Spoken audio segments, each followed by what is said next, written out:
علی رسولہ الکریم اما بعد فاعوذ باللہ من الشیطان الرجیم بسم اللہ الرحمن الرحیم یا ایھا الذین آمنوا ارکعوا واسجدوا واعبدوا ربکم وافعلوا الخیر لعلکم تفلحون وجاہدوا فی اللہ حق جہادہ واجتباکم وما جعل علیکم فی الدین من حرج ملۃ ابیکم ابراہیم هو سماکم المسلمین من قبل وفی ھذا لیکون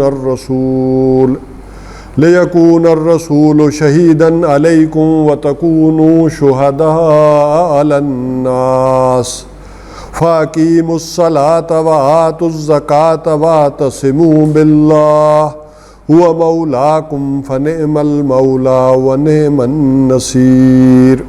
صدق اللہ العظیم۔ رب اشرح لی صدری ویسر لی امری واحلل عقدۃ من لسانی یفقہوا قولی آمین یا رب العالمین۔ سورہ حج کا آخری رکوع اس کا جو ہم مطالعہ کر رہے تھے، اس میں دو حصے تھے، ابتدائی 4 اور پھر 2 آیات۔ پہلی 4 آیات کے اندر دعوت عام تھی، کل نوع انسانی کو جو ہے وہ خطاب کیا گیا، اور اس خطاب میں 3 چیزیں آئیں، یا ایمانیات کے 3 حصے، یا جن کو مختصر میں کہوں تو وہ باتیں آئیں کہ جو ہمارے حواس 5 میں نہیں آ سکتی۔ کہا کہ یہ 3 حقائق ہیں جن کو پہچان لو، یہ تمہارے حواس 5 میں نہیں آتے، اس کے لیے ہماری ہدایت و رہنمائی درکار ہوگی۔ پھر ان 2 آیات کے اندر جو لوگ ایمان لا چکے ہیں، جو ان حقائق کو مان چکے، اللہ کو مان چکے، آخرت کو مان چکے، اس کے رسولوں اور کتابوں کو اور فرشتوں کو مان چکے، ان سے اب مطالبہ ہے عمل کا، یعنی دعوت عمل، وہ ان 2 آیات میں۔ اور 2 آیات میں بھی دعوت عمل میں جو نسبت و تناسب ہے، یہ دین میں جو ہمارے ہاں زیادہ فساد برپا ہو گیا، وہ نسبت و تناسب کی وجہ سے، کہ ایک چیز اگر ہمارے دین میں 5% تھی، ہم نے اسے کر دیا 50%، اور جو ہمارے دین میں 50% چیز تھی اسے ہم نے کر دیا 5%۔ مثال دے رہا ہوں، اس نسبت و تناسب کو بھی یہاں دیکھ لیں کہ ان 2 آیات کے اندر جو نسبت و تناسب ہے عمل کے اعتبار سے، اس میں 1/3 کا فرق ہے، یعنی 3 اس سے اگلی آیت بڑی ہے جس کا آج ہم نے مطالعہ کرنا ہے۔ اور جو پہلی آیت ہے تقریباً گفتگو تو اس میں مکمل ہو چکی، اگر آپ کو یاد ہو تو یا ایھا الذین آمنوا ارکعوا واسجدوا واعبدوا ربکم وافعلوا الخیر لعلکم تفلحون۔ اے وہ لوگوں جو ایمان کے دعوے دار ہو، کیا کرو؟ رکوع کرو، سجدہ کرو اور بندگی کرو اپنے رب کی، اور نیکی کے کام کرو، وافعلوا الخیر لعلکم تفلحون، تاکہ تم فلاح پا جاؤ۔ جو نسبت و تناسب کی میں نے بات کی ہے تو اس میں وافعلوا الخیر میں بھی اور ورکعوا واسجدوا میں بھی بڑا فرق آ جاتا ہے۔ یہ وافعلوا الخیر کے میں نے 2 پہلو آپ کے سامنے بیان کیے تھے۔ ایک تھا ابنائے نو کی خدمت، بھوکھوں کو کھانا کھلانا، کوئی ضرورت مند ہے اس کی ضروریات پوری کرنا، اور ایک وہ ہے کہ اخروی فلاح کے لیے اس کے لیے بہتری کرنا، وہ بھی ہے۔ اور اسی طرح خیر کا معاملہ یہ بھی ہے کہ تم خیر امت ہو۔ یہ خیر کا معاملہ کیا ہے؟ یدعون الی الخیر، وہ کیا کرتے ہیں؟ بلاتے ہیں خیر کی طرف۔ اب ذرا قرآن و حدیث میں دیکھیں تو سب سے بڑا خیر کیا ہے؟ وہ ہے قرآن کی طرف بلانا۔ یہ سب سے ٹاپ کا خیر ہے۔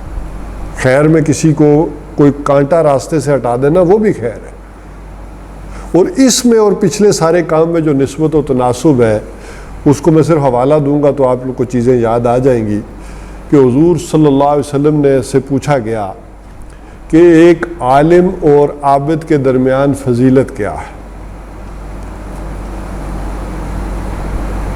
تو حضور صلی اللہ علیہ وسلم نے کیا کہا کہ فضل العابد علی العالم، فضل العالم علی العابد، ایک عالم کی فضیلت عابد پر وہ ہے کہ فضلی علی ادناکم، جیسے کہ میری تم کسی عام آدمی پر، بلکہ اس عام کو اگر ریسٹرکٹ کریں صحابہ پر بھی تو کسی عام صحابی پر، اتنی بڑی نسبت و تناسب۔ بلکہ وہ آتا ہے کہ سئل نبی صلی اللہ علیہ وسلم حضور صلی اللہ علیہ وسلم سے سوال کیا گیا بنی اسرائیل کے 2 اشخاص کے بارے میں کہ بنی اسرائیل کے 2 شخص، ایک شخص وہ ہے کہ جو صرف فرض پڑھتا ہے، نماز فرض پڑھتا ہے اور اس کے بعد لوگوں کو خیر کی تعلیم دیتا ہے، اور دوسرا جو ہے وہ کیا کرتا ہے، سارا دن روزہ رکھتا ہے اور ساری رات عبادت کرتا ہے۔ تو فرمایا ان میں سے کون بہتر ہے؟ تو حضور صلی اللہ علیہ وسلم نے فرمایا کہ وہ آدمی جو صرف فرض پڑھتا ہے اور لوگوں کو خیر کی تعلیم دیتا ہے، اس کی فضیلت ایسے ہے کفضل علی ادناکم، جیسے کہ میری تم میں سے کسی عام۔ اور وہ لوگ جو اس خیر کی تعلیم کو حاصل کرتے ہیں، ظاہر وہ دیتا ہے تو آگے کوئی بندے بھی ہوں گے جو دیتا ہے، اور جو بندے حاصل کر رہے ہیں اس خیر کی تعلیم کو، کہ حضور نے فرمایا کہ دنیا کی ساری مخلوقات ان کے لیے دعا کرتی ہے، فرشتے ان پر درود بھیجتے ہیں، یہاں تک کہ پرندے اور جانور ان کے لیے دعا کرتے ہیں۔ حضور نے فرمایا یہاں تک کہ چونٹیاں اپنے بلوں میں اور مچھلیاں سمندر کی تہوں میں بھی ان کے لیے دعا کرتی ہیں، یعنی اتنا بڑا ایک کام۔ تو نسبت و تناسب میں نے کہا اس آیت میں بھی دیکھیں گے تو بہت بڑا آئے گا۔ اس کی وجہ کیا ہے کہ ہم میں سے جس کے اندر ذرا ایک دین کے لیے کوئی کام کرنے کا ایک جذبہ پیدا ہوتا ہے، تو وہ سارے کا سارا جذبہ کس پہ جاتا ہے؟ نماز روزے پہ۔ وہ اپنی جگہ ضرور ہے، سب سے پہلے نمازی کا پوچھا جائے گا، وہ ضرور ہے، اہمیت ہے اس کی، لیکن نسبت و تناسب کو دیکھیں گے تو معلوم ہوگا کہ وہ جو خیر کا کام ہے وہ کہیں زیادہ ہے۔ یعنی جیسے ہم سورہ بقرہ کی آیت نمبر 177 میں بھی پڑھائے تھے کہ وَآتَ الْمَالَ عَلَىٰ حُبِّهِ ذَوِي الْقُرْبَىٰ وَالْيَتَامَىٰ وَالْمَسَاكِينَ وَالسَّائِلِينَ وَفِي الرِّقَابِ، وہ سارا بھی ہم نے پڑھا تھا کہ نیکی کی کوئی حقیقت ہے ہی نہیں کہ جب تک کہ تم وہ لَن تَنَالُوا الْبِرَّ حَتَّىٰ تُنْفِقُوا مِمَّا تُحِبُّونَ، جب تک کہ مال نہ خرچ کر دو وہ چیز جو تمہیں بڑی محبوب ہے، نیکی کی تمہیں ہوا بھی نہیں لگ سکتی۔ وہ ساری بات کو ذرا نسبت و تناسب سے دیکھیں گے تو پھر وہ بات نظر آئے گی، اور اسی سے آگے اس کی دیکھیں گے تو پھر ذرا اور سمجھ میں آئے گی کہ کیا بات کہی جا رہی ہے۔ اچھا، پہلے اس بات کو، موضوع کو، جو اگلی آیت ہم نے شروع کرنی تھی، یہ بات تو مکمل ہو چکی جو پہلی آیت میں کہ رکوع کرو، سجدہ کرو، عبادت کرو، اور عبادت میں بھی ہم نے کہا تھا کہ اصلاً عبادت یہ ہے کہ جس کو رب مانا ہے اس کے قانون پر چلنا، یہی عبادت ہے، اور خیر اور بھلائی کے کام کرو۔ بات مکمل ہو گئی۔ اب اگلی آیت میں ایک اضافی بات جو کہی جا رہی ہے، ایک ذمہ داری ہے جو دی جا رہی ہے۔ تو یہ سارا کرنے کے بعد یہ جو ذمہ داری دی جا رہی ہے اور اتنی زیادہ تفصیل کے ساتھ آ رہی ہے، یہ کیوں ہے؟ اس کا تعلق جڑ جائے گا کہ جو 2 آیات پہلے ہم نے آیت پڑھی تھی کہ اللہ یستفی من الملائکۃ رسلا ومن الناس، یہ اس سے بات جڑ جائے گی۔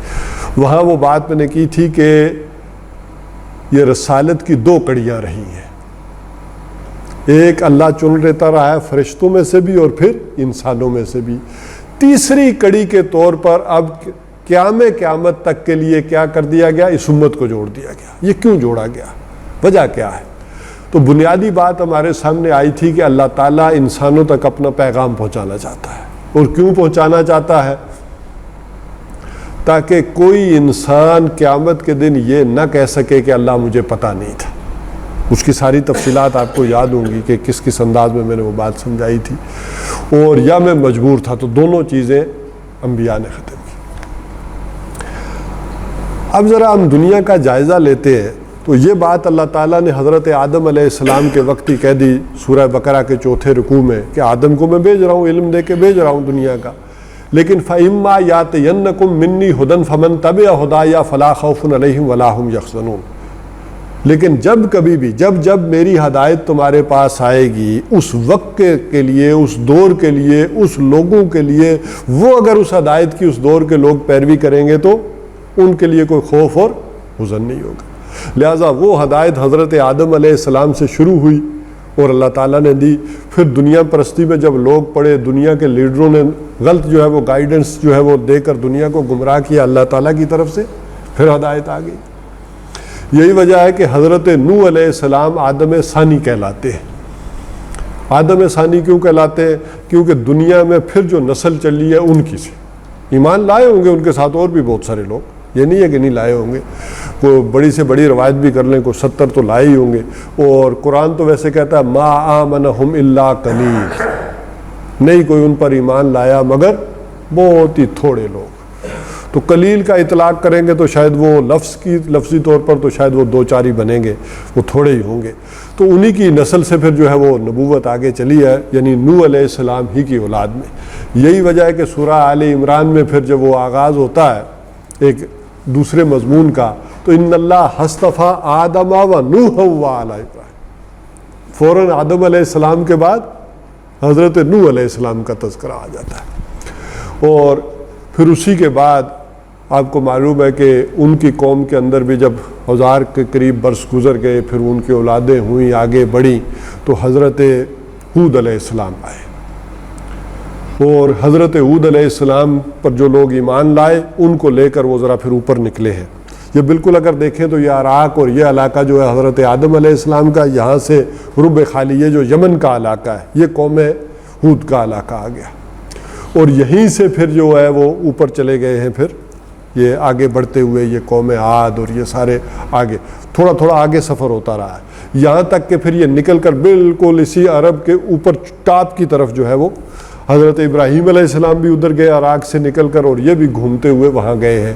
تو حضرت ہود کی قوم میں جو ایمان لائے وہ تو وہاں یعنی یمن سے پیچھے یہ جو رب الخالی کا علاقہ ہے، صحرا کا علاقہ ہے، یہاں آباد ہوئے اور یہاں رہے۔ اور پھر جب ان کے اندر بھی گمراہی آئی ہے، اور وہی شداد کا وہ مشہور زمانہ شہر بھی اسی صحرا کے اندر آج بھی دفن ہے، تو حضرت ہود علیہ السلام کے بعد 1000 برس جب گزرے ہیں تو حضرت صالح علیہ السلام مبعوث ہوئے، ان پر جو ایمان لائے تو وہ لے کر پھر وہ ٹاپ پر گئے ہیں، وہ شام کے راستے میں، وہ یہ نیچے سے نکلے یمن کے اینڈ سے اور وہ ٹاپ پر حضرت، لہذا ان کے مساکن وہاں ملتے ہیں آپ کو ٹاپ کے اوپر۔ تو حضرت صالح علیہ السلام، اور پھر ان کے بعد جو ہے قریباً جا کر حضرت ابراہیم علیہ السلام، اور حضرت ابراہیم علیہ السلام جب آئے ہیں دنیا میں تو آپ کو معلوم ہے کہ پھر نبوت ان کی نسل میں پھر چلتی رہی۔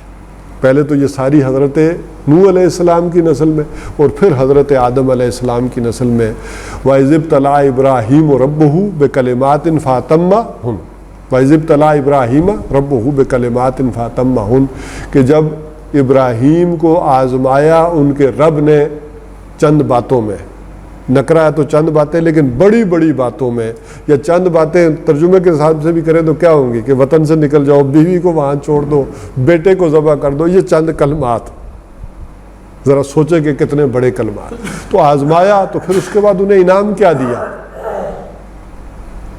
فَإِنِّي جَاعِلُكَ لِلنَّاسِ إِمَامًا۔ تو حضرت ابراہیم علیہ السلام نے کیا کہا، وَقَالَ مِن ذُرِّيَّتِي، میری اولاد کو بھی ہو، لا ینال عہد الظالمین، تیری اولاد میں سے جو ظالم ہوں گے ان کے لیے یہ وعدہ نہیں ہے۔ اب یہ وہ سلسلہ ہے کہ پھر حضرت ابراہیم علیہ السلام سے پھر آگے چلا ہے، اور یوں سمجھیے کہ حضرت ابراہیم علیہ السلام کی جو 3 بیویاں ہیں، جو ان کی 3 بیویوں سے اولادیں ہوئی ہیں، ایک حضرت سارہ سے، ایک حضرت ہاجرہ سے، اور ایک کتورہ سے۔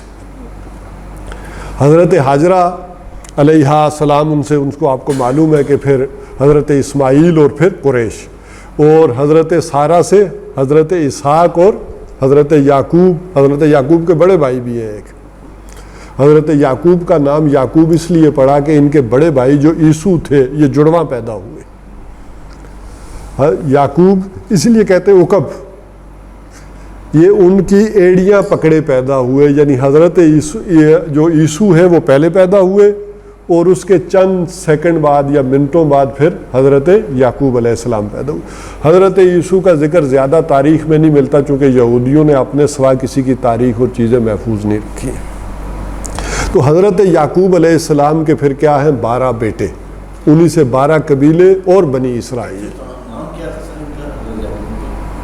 یا حضرت یعقوب علیہ السلام کا اسرائیل، تو اسی سے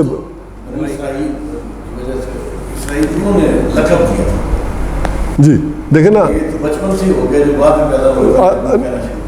دیکھیں نا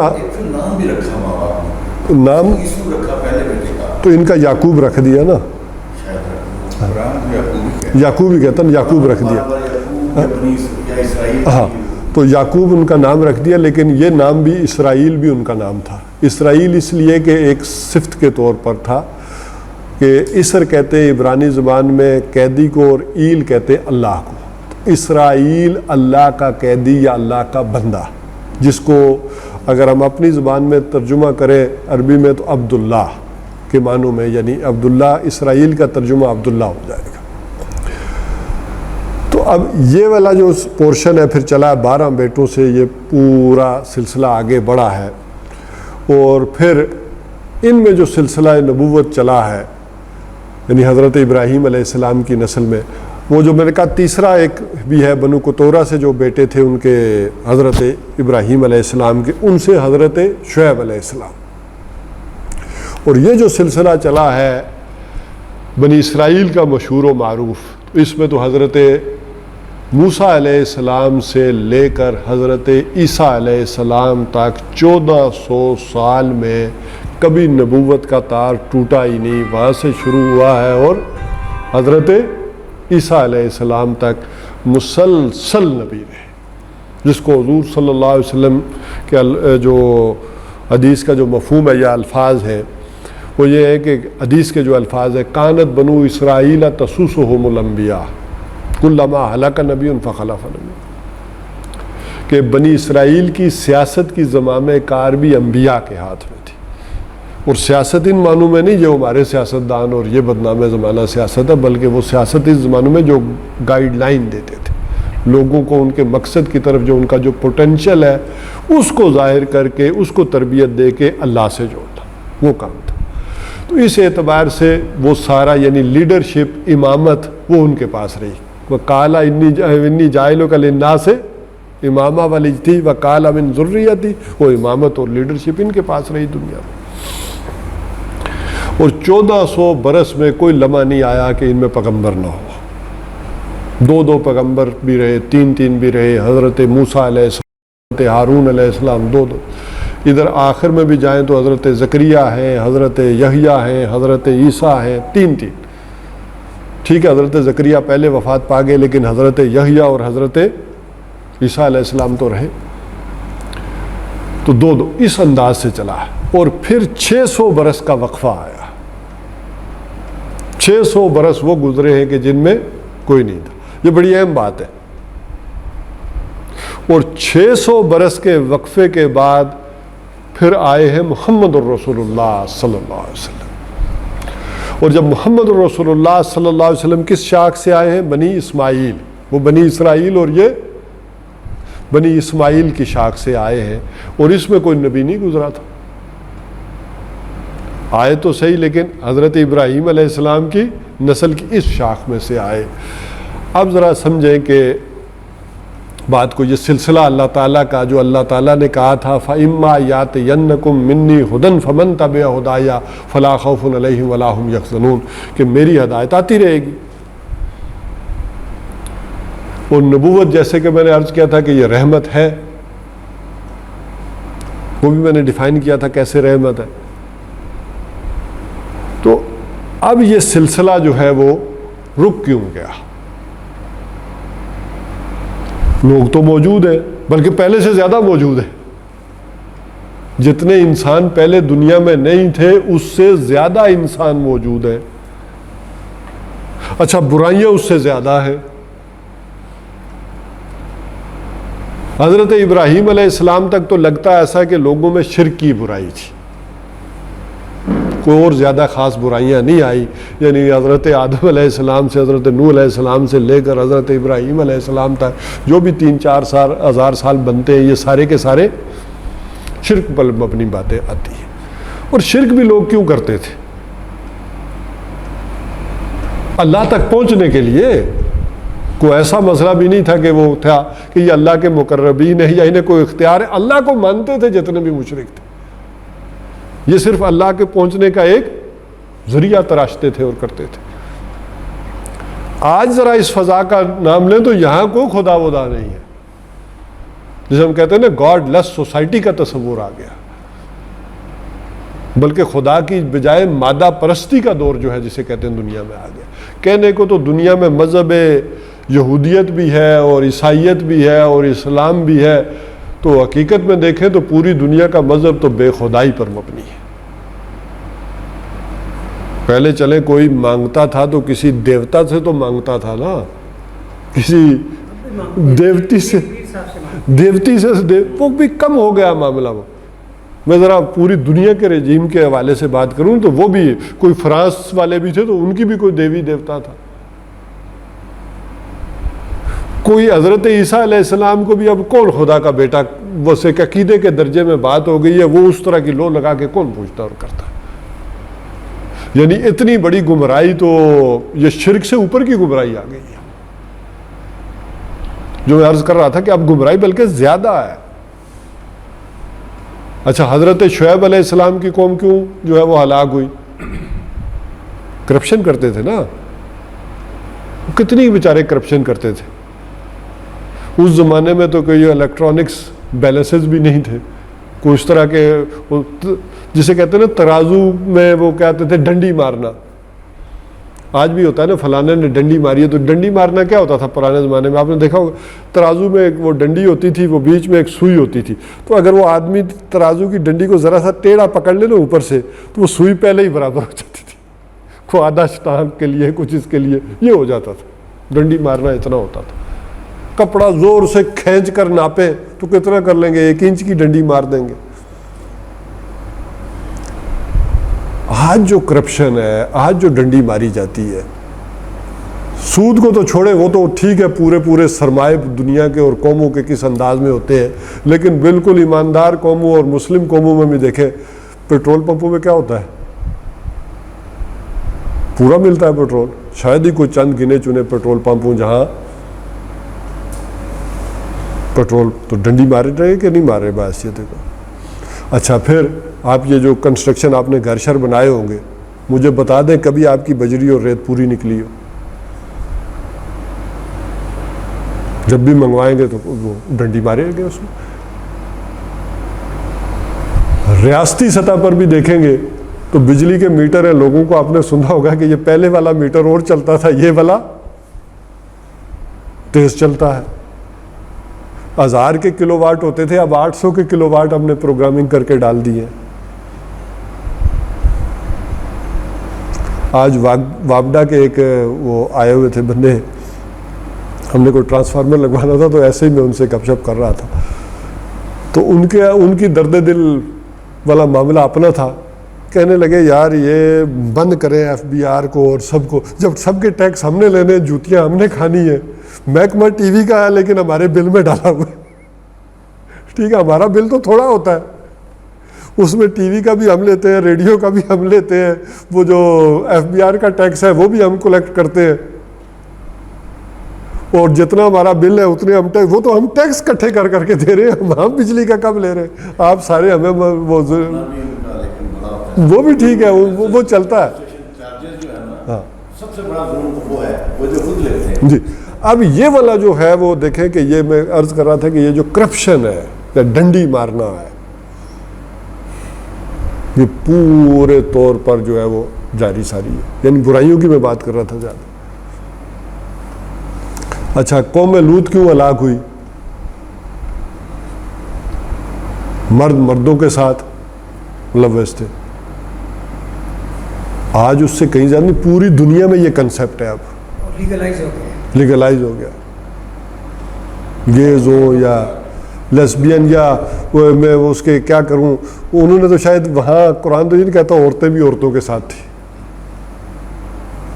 وہاں تو مردوں کا ہی ذکر آ گیا، بلکہ اب تو شاید جانور بھی محفوظ نہیں. یعنی وہ برائی بھی، یعنی وہ میتھڈز اور آلات شاید اس کا 10% بھی وہ نہیں سوچتے ہو جو آج ہو رہا ہے. ذرا برائیوں کو بھی دیکھیں کہ کس سطح پر پہنچ گئی. اب یہ ساری صورتحال کا جائزہ لے کر پھر کچھ لوگ کہتے ہیں کہ یار نہیں، یہ نبوت بند نہیں ہو سکتی. نبوت تو رحمت تھی، جب تک انسان موجود ہیں، برائیاں موجود ہیں تو نبوت بھی ہونی چاہیے تھی. جب یہ ثابت کر دیا کہ ہونی چاہیے تھی تو پھر کہتے ہیں کہ وہ مرحوم میں ہی خود ہی ہوں. یہ مرحوم مرے ہوا نہیں،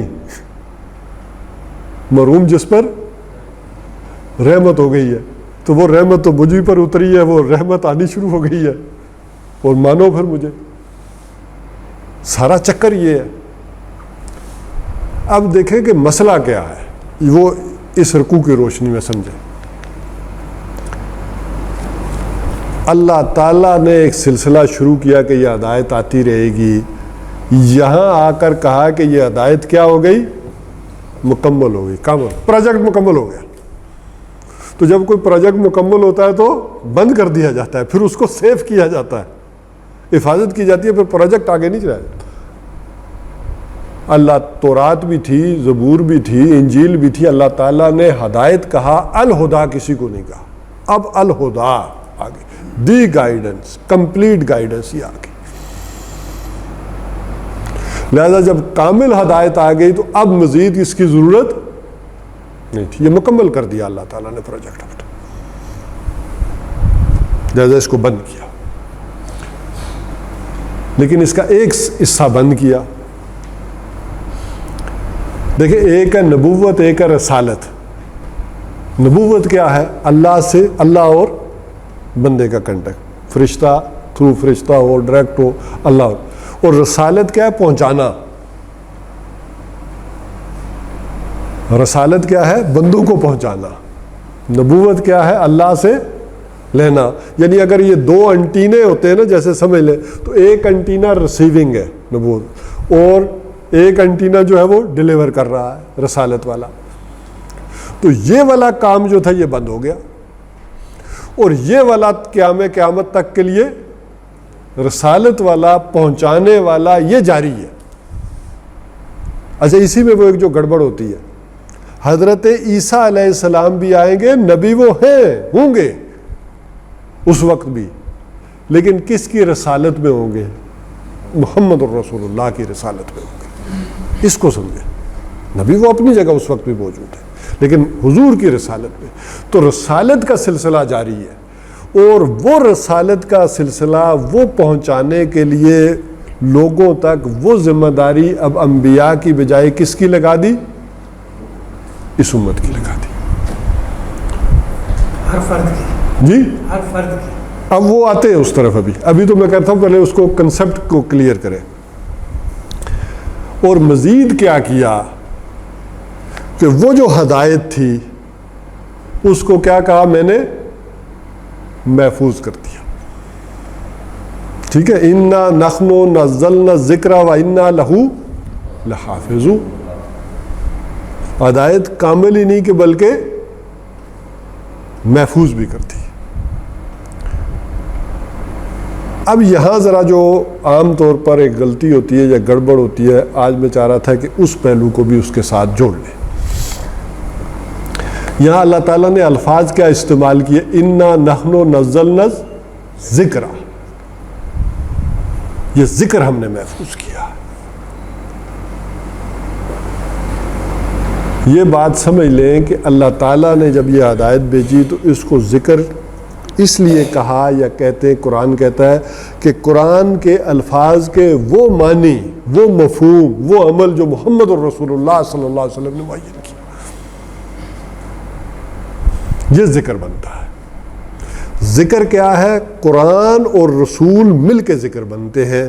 یہ میں نے ذرا ایک مقام سے، یہ 2-3 جگہ بات آئی ہے، ایک مقام سے میں نے کہا کہ میں آپ کو سنا دوں. یہاں میں نے وہ سورہ بینہ، سورہ بینہ میں کیا ہے؟ لم یکن الذین کفروا من اہل الکتاب والمشرکین منفکین حتی تأتیہم البینہ. نہیں تھے جدا ہونے والے اہل کتاب میں سے بھی، مشرکوں میں سے بھی، یہاں تک کہ بینہ آ جاتی.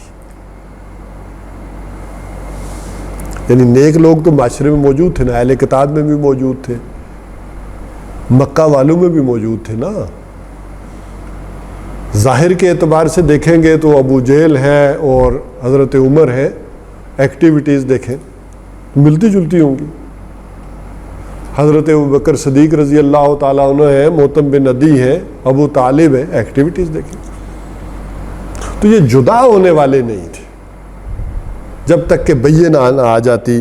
اور بینہ کیا ہے؟ رسول من اللہ یتلو صحفا مطہرہ، یہ اللہ کے رسول ہیں جو تلاوت کرتے ہیں ان پاکیزہ اوراق کی.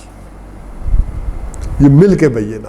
اسی طرح قرآن میں وہ بھی میں آپ کو جو ہے وہ چیزیں نوٹ کراتا ہوں کہ قرآن میں ہے کہ یہ ذکر بنتا ہے کہ جب اللہ اور اللہ کی بات اور اللہ کے رسول. اب ذرا ایک بات کو سمجھیں، اللہ تعالیٰ نے کیا کہا، پہلے کلیئرٹی کی طرف آئیں پھر یہ بات حل ہوگی. اللہ نے کہا کہ اس کو ہم نے محفوظ کیا، سب مانتے ہیں قرآن محفوظ ہے، تو کیسے کیا؟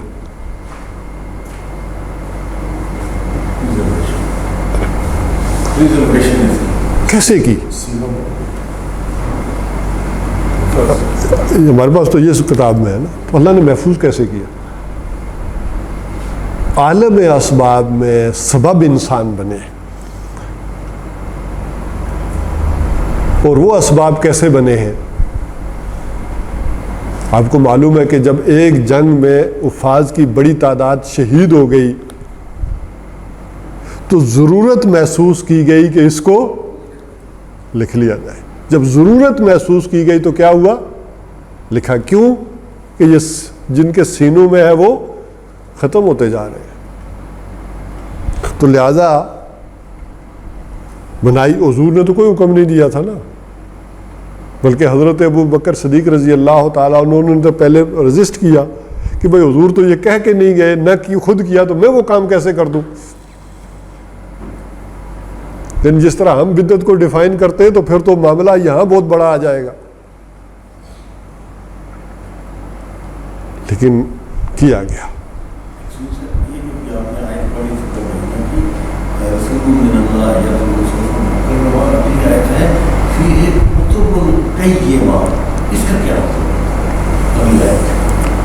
اس کو میں علیحدہ آخر میں کر لیجیے گا، مضمون ڈائیورٹ ہو جائے گا.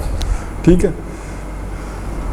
تو اب یہ والی بات جو ہے کہ اس کو عالم اسباب میں جب محفوظ کیا گیا تو وہ یہ ہوگا کہ انسانوں کے اندر وہ سوچ آئی، یہ کہیں ضائع نہ ہو جائے.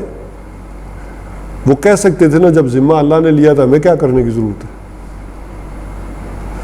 اور اس سوچ بچار کے بعد کمیٹی بنی اور انہوں نے محفوظ کیا. پھر اچھا اس کی حفاظت مزید برآں کیسے کی گئی؟ حضرت عثمان رضی اللہ تعالیٰ عنہ کے دور میں کہ رسم الخط بھی ایک کر دیں تاکہ اس سے کل کنفیوژن نہ پیدا ہو. مثلا دیکھیں نا کتاب کو لکھنے کے کتنے طریقے ہیں. ایک تے الف تا کر کے بھی لکھتے ہیں نا، اور ایک کتاب کاف تے بے تے کے اوپر کھڑی زبر ڈال کے بھی لکھتے ہیں تاکہ اس سے بھی کنفیوژن نہ ہو. وہ رسم الخط بھی ایک کر دیں، اس پر بھی اتفاق ہو جائے. کیونکہ بولنے میں مسائل آ سکتے ہیں. مثلا ہم کے پی کے میں یہ جو چاقو ہے اس کو کہتے ہیں کاچو. آپ نے اکثر دیکھا کاچو، ٹھیک ہے کاچو بھائی. لیکن وہ ٹھیک ہے بولنے میں کاچو ہوتا ہے، لیکن اگر وہ لکھنا بھی آپ کاچو شروع کر دیں تو چاقو کو، تو یہ مسئلے آ سکتے تھے. لہذا اس رسم الخط کو بھی حضرت عثمان رضی اللہ تعالیٰ عنہ دور میں ایک کر دیا گیا، مصحف عثمانی. اب یہ جو ہمارے پاس ہے اس وقت یہ کیا ہے؟ مصحف عثمانی ہے. اس دور میں رسم الخط اس پر اتفاق ہو گیا. تو انسانوں نے اس کو سیو کیا. اب حضور صلی اللہ علیہ وسلم کی تعلیم اور تربیت کے نتیجے میں وہ رنگ جو تھا صحابہ کرام کے اوپر چڑھا ہوا تھا، وہ اس رنگ میں رنگے ہوئے تھے. جب آگے جا کر یہ محسوس کیا گیا کہ کہیں یہ سنت بھی محفوظ جو ہے وہ نہ رہے، جیسے قرآن کے بارے میں محسوس کیا گیا ایسے ہی اس کے بارے میں بھی محسوس کیا گیا کہ کہیں یہ بھی گم نہ ہو جائے. تو اس کو بھی کیا کیا گیا؟ تحریر کی شکل میں پایا گیا، اس سنت کو، حدیث کو بھی. حدیث کیا ہے؟ اللہ علیہ وسلم کا قول ہے، فعل ہے اور تقریر ہے جو کام آپ کے سامنے کیا گیا. اب وہ قول، عمل، تقریر صحابہ میں محفوظ تھی. جیسے قرآن کہہ رہا ہے نماز پڑھو نماز پڑھو، تو کیسے پڑھے؟ سلو کما رأیتمونی، جیسے مجھے پڑھتے ہوئے دیکھتے ہو ویسے پڑھا کرو. تو یہ ہے، وہ الفاظ ہیں، لیکن ایک نماز کا یا الفاظ کا مفہوم تو کچھ بھی ہو سکتا ہے. لیکن نا صلاۃ کے معنی کئی ہیں لغت میں، دیکھیں گے آپ تو. اقدام الی الشیء، حرارت حاصل کرنا، بلکہ ایسے ایسے بھی ہیں کہ میں بیان کروں گا تو آپ کہیں گے یہ کیا بیان کر دیا. ایک رقص کے بھی، لیکن وہ سارا کام حضور صلی اللہ علیہ وسلم نے نماز کا کیسے کیا، یا زکوٰۃ کیسے دی، کس انداز میں دی، سال میں دی یا ہر ہفتے دی یا مہینے بعد دی یا کتنے نصاب پہ دی.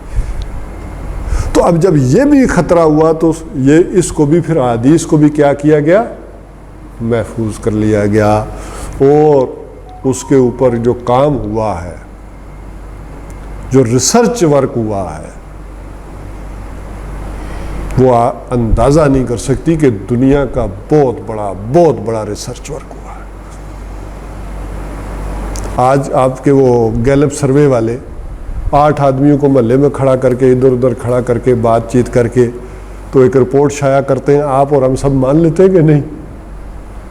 حالانکہ وہ کس کماش کے لوگ ہیں، کیا ان کا کردار اور کریکٹر ہے، کچھ نہیں.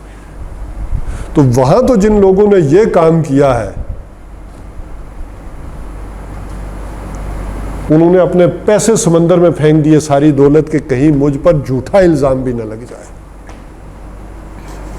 جنہوں نے وہ پوری زندگی کھپائی اور وہ ریسرچ ورک، اسماء الرجال، ذرا اندازہ کریں اس کا کہ ایک ایک انداز سے.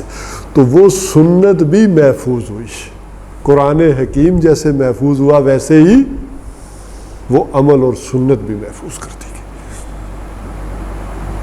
تو اس حوالے سے اس کی اہمیت کو سمجھیں.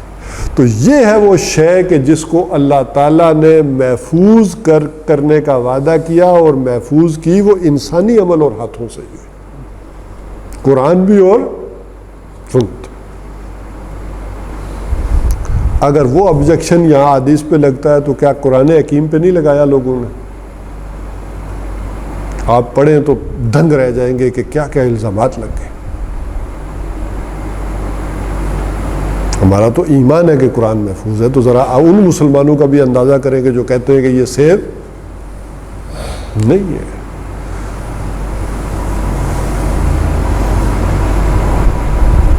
تو بہرحال قرآن اور حدیث کو یہ محفوظ کرنے، اس کی وجہ کیا تھی کہ یہ ہدایت کامل، اور اب یہ ہدایت جو ہے پہنچانی ہے امت کو. اور یہی وجہ ہے کہ سورہ بنی اسرائیل میں، اب میں آیات نکالوں گا تو پھر وقت لگ جائے گا ہمارا، وہاں کیا آ گیا، یہ کیا تھی، ہدل بنی اسرائیل. تورات کیا تھی، صرف بنی اسرائیل کے لیے، قرآن ہدل الناس ہے. اور وہاں کیا کیا کہا گیا کہ یہ لوگوں کے لیے ہدایت تھی، اور وہ جو اس کے علماء تھے، وہ جو لوگ تھے، وہ اسی کے مطابق فیصلے کرتے تھے اور ہدایت لوگوں کو دیکھتے تھے. لما صبروا، جب کہ انہوں نے صبر کیا. کیا صبر کیا، کہ وہاں صبر کے معنی کیا سمجھ میں آئیں گے. ان علماء نے صبر کیا. کس پر؟ دنیا کی ان خواہشوں اور دولت کے اوپر صبر کیا کہ اس کی طرف نہیں گئے، تب وہ صحیح گائیڈنس دے سکے. اگر اس دنیا داری میں پڑ جائیں تو پھر صحیح گائیڈنس نہیں دے سکتے. وہ مچھلیاں پکڑنے کے طریقے تو بتا سکتے، اس کی اسپرٹ کے مطابق نہیں چل سکتے.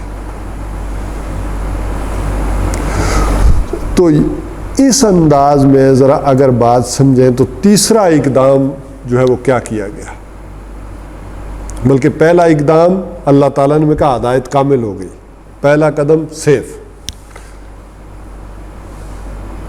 دوسرا قدم حضور صلی اللہ علیہ وسلم نے کیا فرمایا کہ میری امت گمراہی پر کبھی جمع نہیں ہو سکتی، جس کے لیے اجماع کی دلیل لائی گئی کہ اگر سارے کسی بات پر جمع ہو جائیں تو یہ اس بات کی دلیل ہے کہ یہ بات ٹھیک ہے.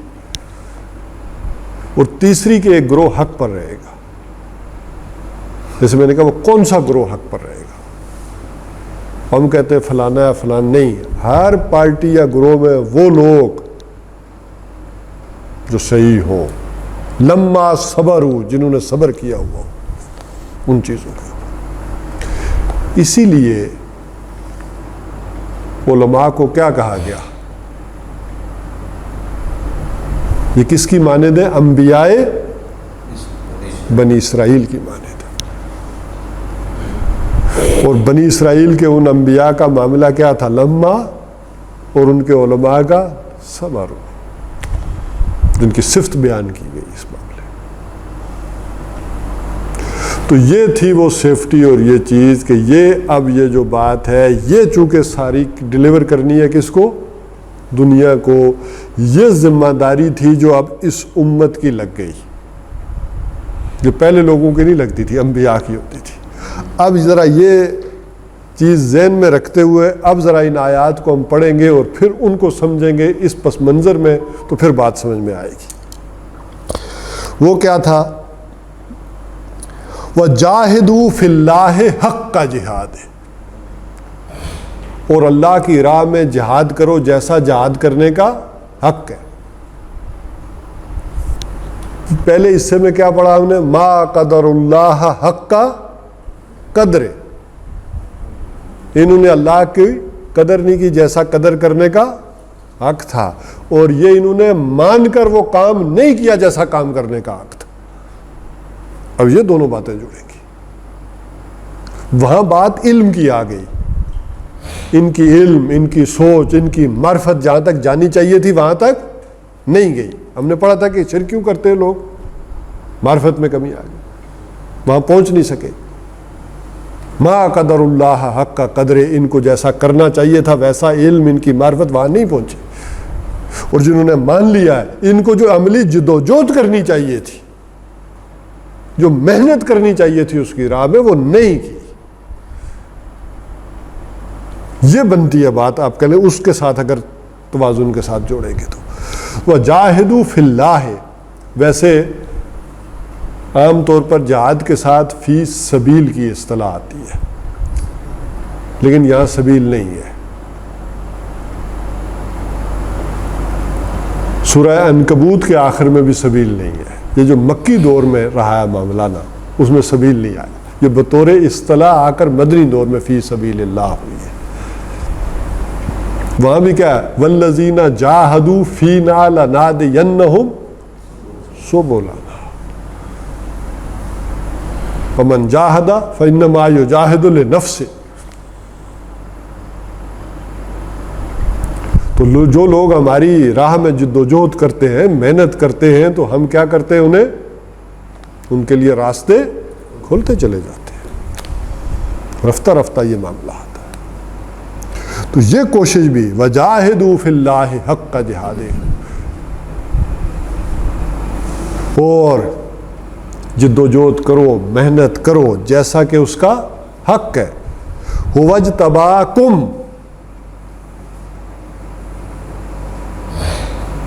اس نے تمہیں چن لیا ہے.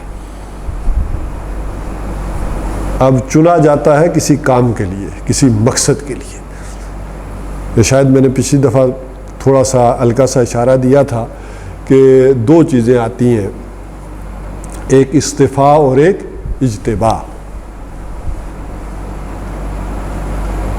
یعنی محمد صلی اللہ علیہ وسلم جو ہے محمد مصطفیٰ بھی ہے اور محمد مجتبیٰ بھی ہے. ان میں تھوڑا سا باریک سا فرق ہے. ایک وہ کیا ہے؟ استفاء ہوتا ہے کسی کو اپنی پسند کے مطابق چننا. آپ سارے انٹرویو دینے آئے ہیں، میری مرضی ہے میں جس کو مصباح صاحب کو چن لوں، پسند کروں ان کو کہ ان کو رکھ لیتا ہوں.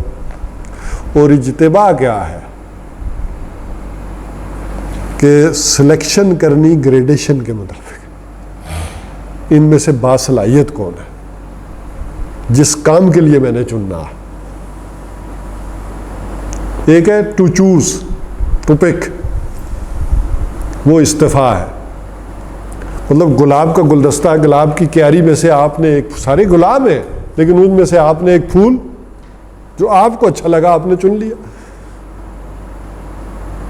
اور ایک ہے ٹو سلیکٹ, اجتباء. اچھا یہاں پر اجتباء کے الفاظ آئے ہیں, اگرچہ استفاء کے الفاظ بھی ہیں قرآن حکیم میں اس امت کے لیے, وہ سورہ سبا, سورہ فاطر وہاں آئیں گے, لیکن یہاں ابھی جوڑیں ان کو. تو اجتباء ہوتا ہے کسی کو کسی مقصد کے لیے چننا. تو ہوا اجتباکم, اس نے تمہیں چن لیا ہے, اور چنا ہے تو لازماً تمہارے اندر وہ صلاحیت بھی ہے, اپنے آپ کو کمتر سمجھو.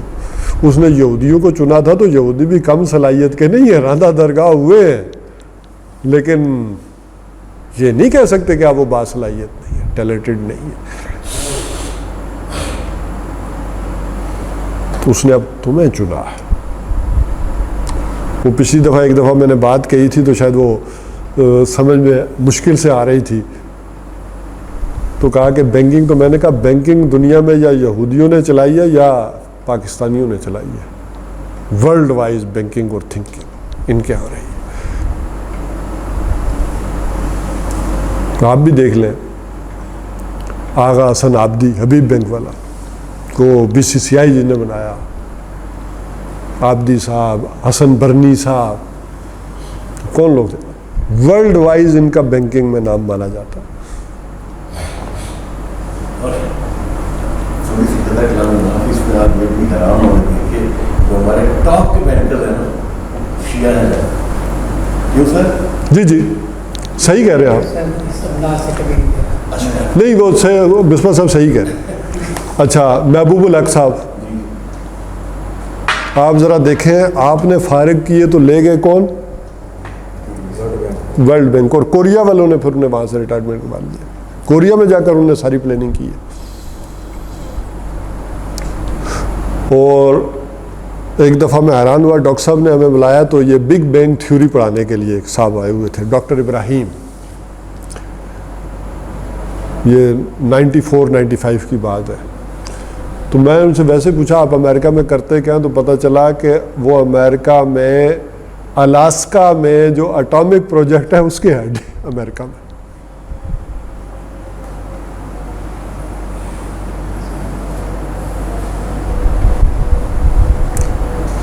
تو بہرحال جی سینہ دان شروع کر دی. وہ وقت ٹائم ہو گیا ہوگا. بہرحال میرا خیال یہ تھا کہ میں آج اس رکوع کو ختم کروں گا, لیکن شاید تمہید ہی سے آگے نہیں بڑھ سکے.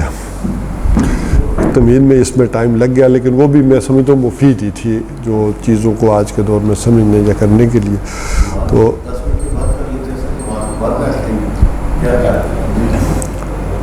جیسے آپ کی مرضی ہے, ختم کرنا تب بھی ٹھیک ہے, اگلی دفعہ پہ ڈال دیں تب بھی ٹھیک ہے. جی ہاں ختم کر دیتے ہیں پھر, ٹھیک ہے 10 منٹ بعد پڑھ لیتے ہیں. نیند پوری کر کے آئے, صبر کرو. بہرحال کسی کی نہیں پوری ہوئی تو سو سکتا ہے. سونے پہ کو پائی, انبیاء کی مانند پائی. اب وہ ساری چیزیں میں اگر میں جوڑتا جاؤں تو وہ یہ ہو جائے گا. جہاد کی بھی گفتگو اس میں ہم نہیں کریں گے ابھی. جہاد کے بھی وہ سارے لیول ہم نے ابھی عالی میں سورہ حجرات کے اندر پڑھے تھے کہ اس کے کتنے 9 منزلیں ہیں, پرسنل لیول پر کیا ہے, دعوت و تبلیغ کے ضمن میں کیا ہے, اور اقامت دین کے معاملے میں کیا ہے. چیزوں کو اس انداز میں صرف ہنٹس کے درجے میں اب یاد رکھیں. وَمَا جَعَلَ عَلَيْكُمْ فِي الدِّينِ مِنْ خَرَجٍ, اور اس نے تمہارے اوپر اس دین میں کوئی تنگی نہیں رکھی. بہرحال اس کے کئی مفہوم ہیں, کئی چیزیں ہیں. مثلا یہ تمہارے باپ ابراہیم کا دین ہے, تم تو مکہ والے اس کو مانتے ہو. مثلا خانہ کعبہ ایک دوسرے بندے کے لیے تو اللہ کے لیے اہم ہے نا, اسلام کی نسبت سے ہم اسے مانتے ہیں کعبے کو, لیکن ایک عرب آدمی کے لیے, وہاں مکہ کے آدمی کے لیے ان کا قومی معاملہ بھی تو ہے نا, قومی جذبات کے ساتھ بھی وہ بستا ہے, چیزیں ہوتی ہیں. تو تمہارے لیے تو کوئی ایسی یعنی مفرد چیز نہیں ہے، لیکن بالکل اس کو میں عام مفہوم میں بیان کر دوں اس وقت. وہ آئیں گے تو پھر عرب غیر عرب عام دنیا کے لیے کیا معاملہ ہوگا دین کا، اس کی تفصیلات میں چلے جائیں گے. ایک یہ ہے کہ یہ دین فطرت ہے، اور جتنے فطرت کے تقاضے ہیں چیزیں ہیں، اگر فطرت مسخ نہیں ہو گئی تو اسلام نے ان سب کو اکوموڈیٹ کیا ہوا ہے، گنجائش رکھی ہوئی ہے. یعنی جو تمہارے تقاضے ہیں ان کے اوپر کوئی ایسا دین یہ مشکل نہیں بنایا ہے کہ جو تمہاری ان چیزوں کو پورا نہ کرے. اگر شہوت کا تقاضا ہے تو اس کے لیے شادی کے راستے رکھے ہیں، پیٹ کا تقاضا تو کمائی کے معاملہ، اس کو بھی عبادت کا القاسم و حبیب اللہ کا ہے. ملت ابیکم ابراہیم، یہ ملت ہے کس کی؟ تمہارے باپ ابراہیم کی. ہوا سماکم المسلمین، اس نے تمہارا نام رکھا ہے فرما بردار مسلمان. من قبل و فی ھذا، اس سے پہلے بھی اور اب بھی تم مسلمان ہی ہو. یہ علیحدہ ہسٹری میں جائیں گے تو یہ یہودیوں نے عیسائیوں نے ان سب نے گڑبڑ کیا. یہ ان کا نام بھی مسلمان ہی تھا، یہ انہوں نے اپنے نام یہودی عیسائیوں رکھے، بلکہ یہودیت تو بہت بعد میں ہوا ہے معاملہ. جہاں اللہ کا غضب بڑھکا ہے تو اس نے کہا یہودی، ورنہ اللہ تعالیٰ تو یہودی بھی نہیں کہتے، بنی اسرائیل. وہ تو ایک خاص تاریخی پس منظر میں جب ایک خاص وقت میں انہوں نے وہ فقہ ترتیب دی اور یہودیت کو جو ہے وہ آپ کہہ لیں کہ کتاب تالمود لکھی گئی، اس کے بعد ان کا کنسپٹ بنا ہے. لیکون الرسول شہیداً علیکم، یہ درمیان کی اس اگلی بات کو اس کے ساتھ جوڑے کہ وجتباکم، تمہیں چنا ہے. کیوں چنا ہے؟ اب اس لام کے ساتھ یہاں جوڑا لیکون الرسول شہیداً علیکم، تاکہ رسول گواہ ہو جائیں تم پر، وتکونوا شہداء علی الناس، اور تم گواہ ہو جاؤ لوگوں پر کہ وہ جو کام تھا رسلا مبشرین و منذرین لئلا یکون للناس علی اللہ حجۃ بعد الرسل، کہ رسولوں کے آنے کے بعد کسی کے پاس کوئی حجت نہ رہ جائے. اب تم لوگوں پر گواہ ہو جاؤ کہ لوگوں کے پاس اب کوئی حجت نہ رہ جائے کہ ہمیں اللہ کے دین کا پتہ نہیں تھا. اب اس حجت کو خاتمے کے مختلف طریقے، علم کے ذریعے، عمل کے ذریعے، دین قائم کر کے اس شہادت علی الناس کا معاملہ جیسے محمد رسول اللہ صلی اللہ علیہ وسلم نے کیا وہ کرنا ہوگا. اس لیے تمہیں چنا. اپنی ملت پر قیاس اقوام مغرب سے نہ کر، خاص ہے ترکیب میں قوم رسول ہاشم، تمہیں خاص ترکیب کے ساتھ بھیجا گیا، تمہارے ایک خاص مقصد دے کر بھیجا گیا ہے. تم باقی دنیا کی اقوام جیسے نہیں ہو، تمہارا درجہ، تمہارا مرتبہ اس نے تمہیں سلیکٹ کیا ہے اس کام کے لیے جو شہنشاہ ارض السماوات ہے اپنے کام کے لیے. تم اب دنیا کی قوموں کی طرح زندہ رہنا چاہو اور ان کی طرح زندگی گزارنا چاہو تو پھر تمہارا معاملہ تو بڑا سخت ہوگا. دنیا کی قومیں تو دنیا کے طور طریقوں پر ترقی کر سکیں گی، تم نہیں کر سکتے. تم تو انہی طریقوں پر ترقی کر سکتے ہو جس کے لیے تمہیں سلیکٹ کیا گیا اور بتایا گیا. تو اب اگر بات سمجھ میں آ گئی ہے، اپنا پوائنٹ کلیئر ہو گیا ہے، نظریہ کلیئر ہو گیا ہے، گول کلیئر ہو گیا ہے، تو آغاز تو کہیں سے کرنا ہے نا، سٹیپ تو لینا ہے. فاقیموا الصلاۃ، کلمہ فا، اگر یہ سمجھ میں آ گیا فاقیموا الصلاۃ تو پس کیا کرو؟ نماز کو قائم کرو. یہاں سے تو شروع کرو، یہاں سے تو اللہ کی بندگی کا آغاز ہوگا. اگر اپنے اوپر ہی نہیں کر سکے ہو تو کیا کرو گے دنیا میں؟ وَآتُوا الزَّکَاۃَ، اور زکوٰۃ دو. وَاعْتَصِمُوا بِاللَّهِ، کہ آگے جو مراحل آنے والے ہیں اس جدوجہد میں، اس جہاد میں، اس میں اللہ کے سوا کوئی سہارا نہیں. کوئی IMF، ورلڈ بینک کوئی سہارا نہیں دے سکے. اس میدان میں نکلو گے تو اس کے سہارے کے سوا نہیں. وَاعْتَصِمُوا بِاللَّهِ، تو اللہ کے ساتھ کیا کرو؟ جڑ جاؤ، چمٹ جاؤ. اور حضور صلی اللہ علیہ وسلم نے اس کے ساتھ جڑنے اور چمٹنے کا کیا طریقہ بتایا ہے کہ یہ وہ کتاب ہے کہ جس کا ایک سرا اللہ کے ہاتھ پہ ہے اور ایک سرا بندوں کے ہاتھ پہ. جو اس سے چمٹ گیا گویا کہ اللہ سے چمٹ گیا. فنعم المولا و نعم النصیر، تو کیا ہی اچھا وہ مددگار ہے اور پشتگنا ہے اور مددگار ہے. اس کے سوا نہ تمہاری کوئی مدد کر سکتا ہے اور نہ تمہاری کوئی پشت پناہی کر سکتا ہے. اس کا بھروسہ، یہ کام اس نے تمہیں سونپا ہے، اب یہ کام اس کے سہارے اور اس کی مدد سے کرنا ہوگا. تو یہاں پر گویا کہ ہمارا جو پچھلا خلاصہ ہو کر یہ وتواصوا بالحق جس کی ایک صورت جہاد ہے، اس کا آغاز ہو جائے گا. گویا کہ اب باقاعدہ سے جو ہماری اگلے پروگرام ہوں گے وہ وتواصوا بالحق کے جو چیزیں ہیں وہ آئیں گی، اور پھر اس کے بعد وتواصوا بالصبر. صدق اللہ.